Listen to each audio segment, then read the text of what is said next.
तो आपको पहली इत्तला मिलती है कि यहाँ पे इस तरह ये सारी चीज़ हुई है, या आपने खुद भी उसको विटनेस किया, देखा कि जब आपको इत्तला मिली तो आपने फिर उसी तौर पे रिस्पॉन्स किया? पहले तो मैंने खुद उसको विटनेस किया, इसलिए जब सर्विलेंस चल रही थी और ये सारा मामला हुआ है and the hitman got hit, तो मैंने वो रैकेट नीचे आना देखा कई आंखों से।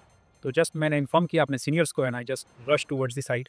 और मीनवाइल जब मैं रास्ते से आ रहा था, जैसे सिविलियंस ने गाइड किया कि सब थोड़ा सा आगे जाएँ, यहाँ जो है ना वो पैराशूट उतरा है। तो आई अलॉन्ग विद माई सोल्जर्स, जब पहुँचा हूँ तो ये मेरे अकब में आप देख रहे होंगे कि वो जगह है जहाँ मैं पहुँचा मैं अपने सोल्जर्स के साथ। तो यहाँ एक छोटी सी रिच थी, तो उस रिच के ऊपर आ गया, करीब 10 बजे का टाइम, 10:30 बजे का।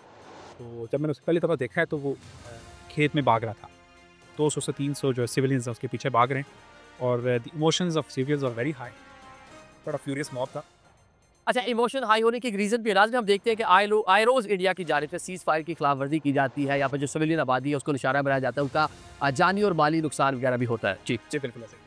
तो जब मैंने उसे देखा है और उसके बाद फिर मैं और मेरे सोल्जर जो है हमने जस्ट एक शूट लगाई है और उसके करीब पहुंचने की कोशिश की, क्योंकि हमारे ज़हन में यही था कि हम इसको जितना जल्दी हो सके काबू कर लें, हाँ। तो ज़िंदा पकड़ें इसको। तो जब मैंने लकीली फिर ऐसे हुआ कि जब हम उसके करीब पहुंचे तो वहाँ एक सीजन नाला था, वो सीजन नाले में उतरा है और आगे से भी सिविलियन आ गए, तो वो जस्ट स्टक दिया। तो आई एनसर्कल्ड हिम। फिर मैंने उसे पहली दफ़ा जब उसे चैलेंज किया कि drop the gun, he was having the pistol with him, कि वो एरियल शॉट्स कर रहा था, वार्निंग शॉट्स वो बार-बार कर रहा था, क्योंकि सिविलियन कोशिश कर रहे थे उसके करीब हो, वो उनको दूर रखने की कोशिश कर रहा था।